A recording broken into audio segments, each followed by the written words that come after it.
sore teman-teman aku dapat petunjuknya pulung keberuntungan yang baik. Gak kira kita itu di dalam posisi apapun, kalau kita itu punya pulung baik, maka kita ini akan selalu diberkati dan dirahmati Tuhan. Bagaimana kita bisa merasakan pulung itu ada pada diri kita atau enggak? Kita ini lahir, kita akan bisa melihat orang tua kita, leluhur kita itu. Seperti saya, walaupun saya dari orang gak punya, tapi saya bisa melihat bahwa ibu saya, mau seperti apapun penderitaannya, mau seperti apapun kisah hidupnya, yang diwariskan ke saya adalah hati ketulusan, hati kesabaran, keikhlasan dan sebagainya. Jadinya apa? Sifat-sifat itu menurun ke saya. Walaupun dia nggak mewariskan harta, benda dan sebagainya, tapi yang diwariskan adalah sifat dan karakternya.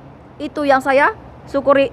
Itu yang membuat saya itu selalu terlindungi dan selalu mendapatkan pulung kebaikan. Karena apa? Karena waktu di dalam kandungan, ibu saya sudah banyak doa, dan doanya itu diijabah Tuhan. Dan ibu saya itu sekarang sudah almarhumah, dan itu yang saya syukuri. Kenapa? Walaupun ibu saya semasa hidupnya nggak memberikan saya kasih sayang, yang artinya saya itu nggak bisa dekat dengan ibu saya, tapi secara batin, secara zahir, saya dianugerahi sama seperti ibu saya. Bagaimana dengan nenek saya? Saya juga mewarisi dari nenek saya, mbah buyut saya. Kenapa? Karena dari kecil saya udah deket sama mereka. Dari kakek buyut juga nenek saya. Jadinya apa? Menyatu secara batin, secara rohani. Jadinya apa? Kental kejawennya. Jadi apa? Saya ini daripada ke Arab-Araban, ke Cina-Cinaan atau ke barat-baratan, saya ini lebih mendomasi ke Jawen. Karena apa? Karena saya orang Jawa, terus saya orang Jawa. Dan mau orang tua saya beragama Islam ataupun nenek moyang saya beragama Hindu, Buddha, itu hak mereka, itu pilihan hidup mereka. Yang saya pelajari adalah kebaikan mereka, dan yang buruk akan saya tinggalkan. Karena apa? Karena itu secara fakta dan nyata, bahwa saya nggak bisa mengabaikan yang namanya takdir garis keturunan. Saya keturunan dari Mataram kuno, yang artinya apa?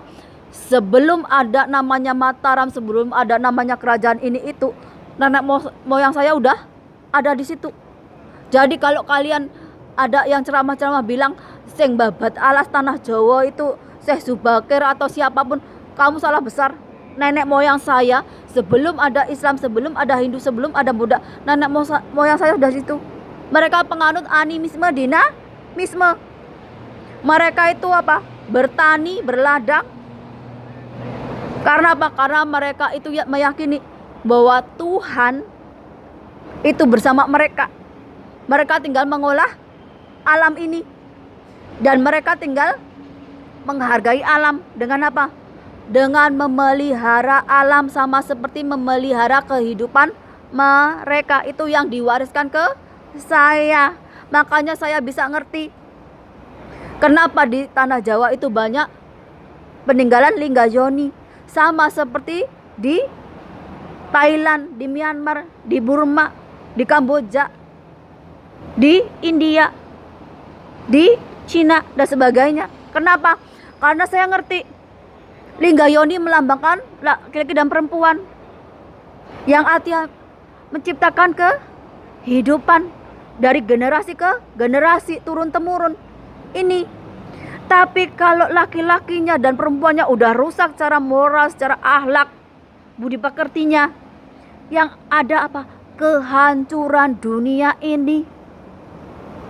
Karena apa? Karena sebenarnya Tuhan itu menciptakan manusia itu, ada yang dipilih sebagai penguasa, ada yang sebagai dokter, ada yang sebagai apapun itu, sesuai dengan kemampuan mereka sendiri-sendiri. Tapi sayang, Di zaman sekarang orang-orang yang dipilih Tuhan itu bukannya ingat dengan kewajibannya, dengan anugerah yang udah diberikan. Yang mereka lakukan apa? Melakukan kerusakan di muka bumi ini. Contohnya apa?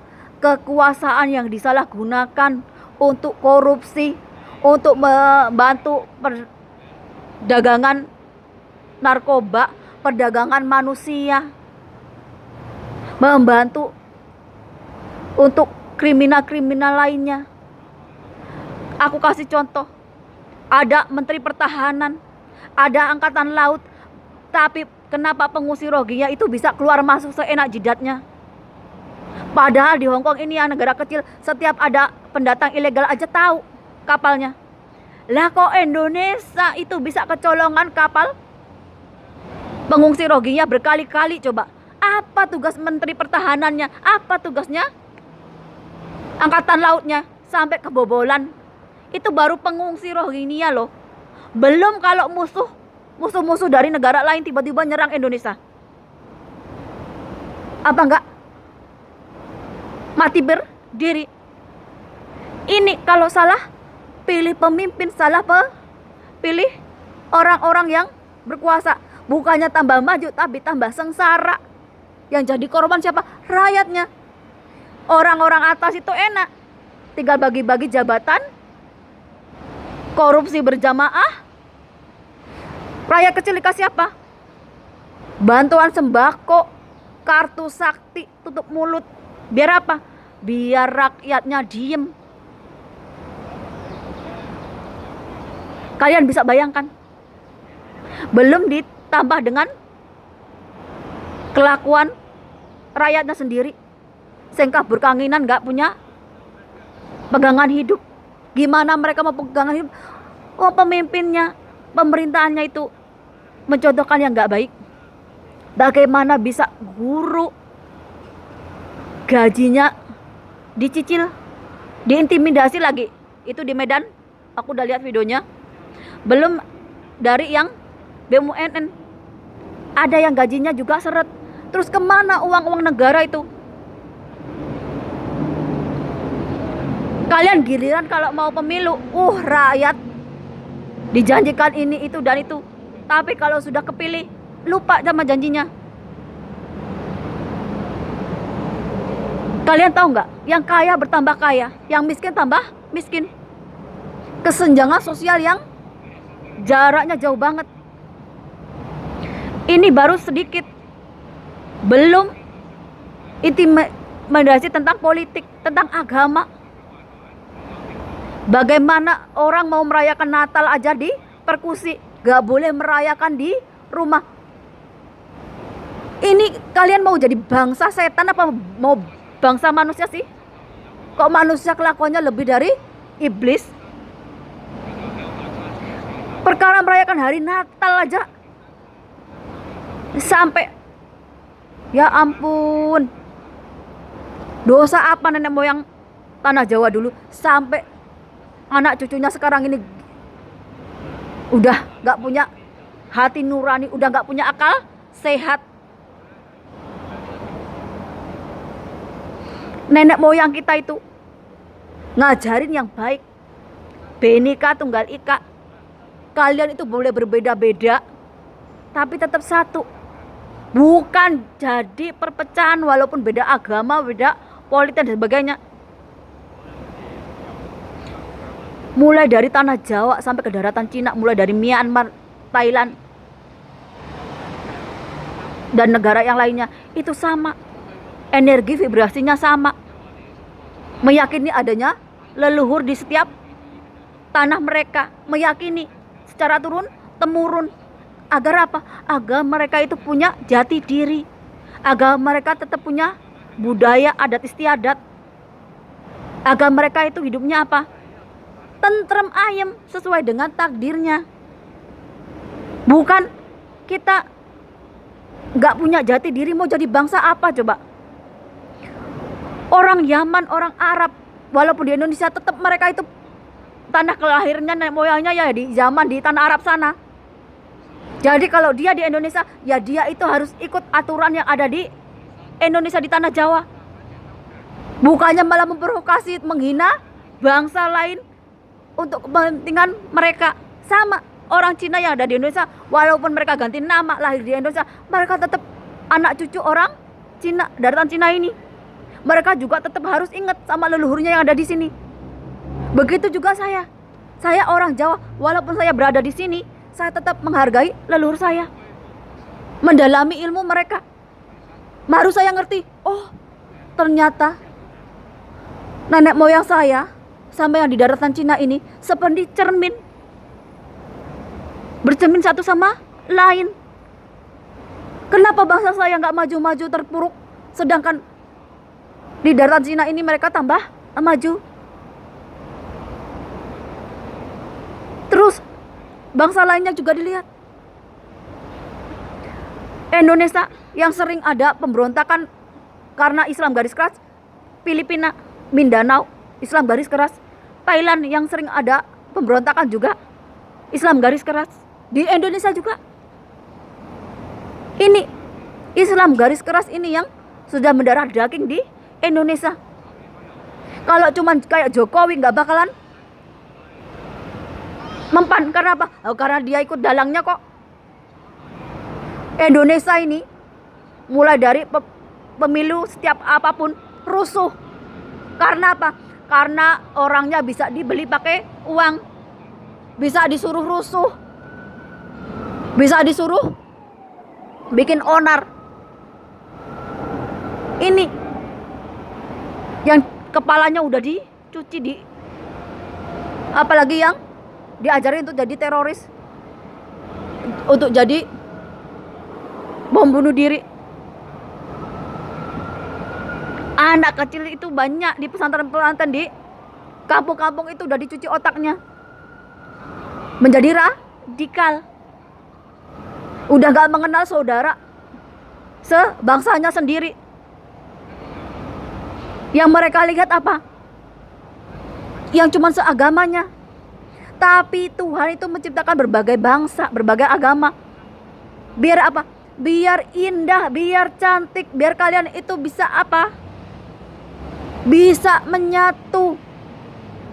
Kalian lahirnya kan berbeda zaman. Ada yang selisihnya ribuan tahun, ratusan tahun. Gak bisa kita itu memaksakan orang lain sama seperti yang kita maui. Ini yang kita lupa. Akhirnya apa? Akhirnya bangsa kita jadi bangsa yang rusak. Hong Kong diskotik aja tertutup. Indonesia malah bikin diskotik di pinggir jalan, di tempat umum, yang ditonton anak-anak. Gimana jadi contoh yang baik untuk anak-anak coba? Gimana jadi contoh yang baik untuk yang lainnya? Kalau kerjaannya cuma tawuran, nonton bola tawuran, beda politik tawuran, beda agama tawuran. Gimana jadi contoh yang baik untuk rakyatnya kalau pemimpinnya korupsi, kalau pemimpinnya, presidennya menghalalkan segala cara untuk kepentingannya sendiri? Gimana rakyatmu itu mau ngekor di belakangmu kalau kamu itu jadi contoh yang buruk, menghalalkan segala cara hal-hal yang keji untuk kepentinganmu? Orang Jawa, orang Nusantara itu gak diajari hal-hal yang buruk, hal-hal yang negatif, hal-hal yang keji kayak gitu. Orang Jawa itu punya pedoman keadilan dan kebenaran. Uripe sing lurus-lurus ae. Ben uripe diberkahi Gusti Allah. Hidup ini yang lurus aja, gak usah cari perkara. Kenapa? Karena kalau kita melanggar hukum Tuhan, hukum alam, kita akan bertemu yang namanya apa? Kematian. Kenapa? Karena kita itu udah lupa sama takdir. Kenapa aku bikin video seperti ini? Karena aku pengen orang Jawa itu kembali ke Jawanya, yang punya akal sehat, yang punya hati nurani, yang bisa membedakan baik dan buruk, yang bisa membedakan mana yang bisa dikerjakan dan mana yang enggak. Tapi kalau cuman pakai omongan, orangnya itu bandel-bandel. Kalau diajari nggak bakalan denger. Yang ada malah apa? Malah ngatain gila, sesat dan sebagainya. Itu udah terjadi. Ke siapa? Ke Siti Jenar, ke Panji Gumilang, ke yang lainnya. Banyak sudah korban dari orang Jawa ini karena apa? Karena dibilang sesat, dibilang gila. Karena apa? Karena mereka nggak mau Nusantara itu bangkit jadi orang-orang Linuwe lagi seperti nenek moyangnya. Ini yang mereka nggak mau. Karena apa? Karena orang Jawa butuh yang namanya spiritual, rohani, secara energi, secara vibrasi. Yang artinya apa? Gak cuman pakai otak, tapi juga perlu kecerdasan lahir batin. Ini. Jadi kalau kamu mau jadi orang Jawa yang Linuwe, mau jadi pemegang wahyu kepraben, ataupun kamu punya pulung yang baik, hati dulu yang dibersihin dari apa? Dari yang namanya keserakahan, kemaruk. Hati kita ini yang dibersihkan. Hidup yang lurus-lurus aja, nanti juga nemu jalannya Tuhan. Makin kita itu gak mengenal Tuhan, makin kita itu menentang takdir, hidup kita itu makin belangsak. Gak percaya? Kalian bisa buktikan. Umur tua itu gak bisa dihindari. Bisa datang kapan aja yang namanya kematian. Ini yang dilupakan oleh orang Jawa, orang Nusantara.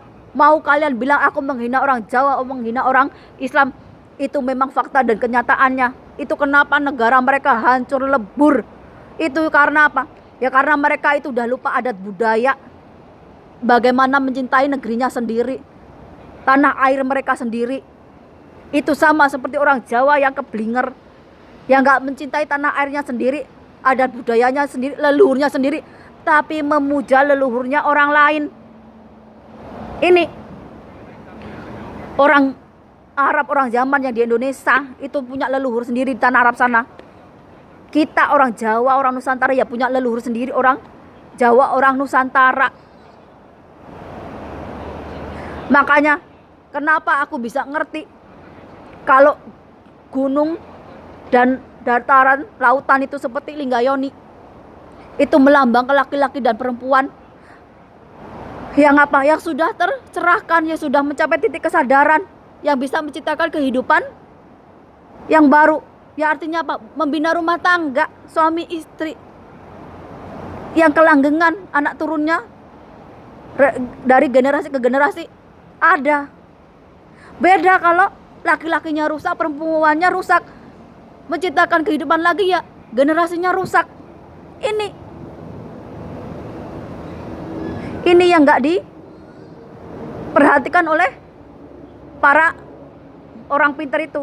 Saya bukan orang pintar, bukan dukun, bukan kiai, bukan ulama, tapi saya belajar tentang ilmu alam, ilmu kehidupan, ilmu kasunyatan. Bisa melihat masa depan tapi juga melihat masa lalu. Bagaimana masa lalu dan kehidupan kita sekarang ini perpaduan untuk menentukan masa depan. Kalau masa laluannya sudah blangsak, sekarang blangsak, ketemunya kalian nanti apa? Dimusnahkan Tuhan. Bukan hanya saya yang ngomong, nenek moyang kalian itu sudah ada dalam sejarah. Sudah dari zaman ke zaman. Yang kalau udah gak mengikuti zamannya ya diratakan tanah. Ini sekarang dikasih gempa di bawah 5. Ada yang teriak-teriak, gak terasa. Baru gempa 2, berapa, baru gempa 4, berapa, masih gak terasa. Kalian gak bisa bersyukur. Gimana kalau kalian itu dikasih gempa yang lebih daripada 10? Rata kalian semua sama tanah. Kalian bersyukur aja nggak punya loh. Gimana kalian ini mau jadi bangsa yang besar, bangsa yang beradab, kalau kalian aja menyikapi segala sesuatu itu dengan sifat yang gak baik. Dikasih gempa 2, berapa, jawabnya apa? Gak terasa loh. Alah, gempa ecek-ecek. Nanti kalau gempanya datang bener yang 10 lebih, sekalian dengan tsunami-nya, rata kalian pakai tanah. Karena apa? Karena sesuai dengan kelakuan kalian. Di kitab-kitab suci itu udah ditulis kelakuannya, bencananya seperti apa. Tapi yang aku heran, malah sepemuka agamanya yang terjerat dengan nafsu duniawi, lupa dengan tugas-tugasnya yang sebagai pencerah, yang mengajarkan kesadaran ke orang lain.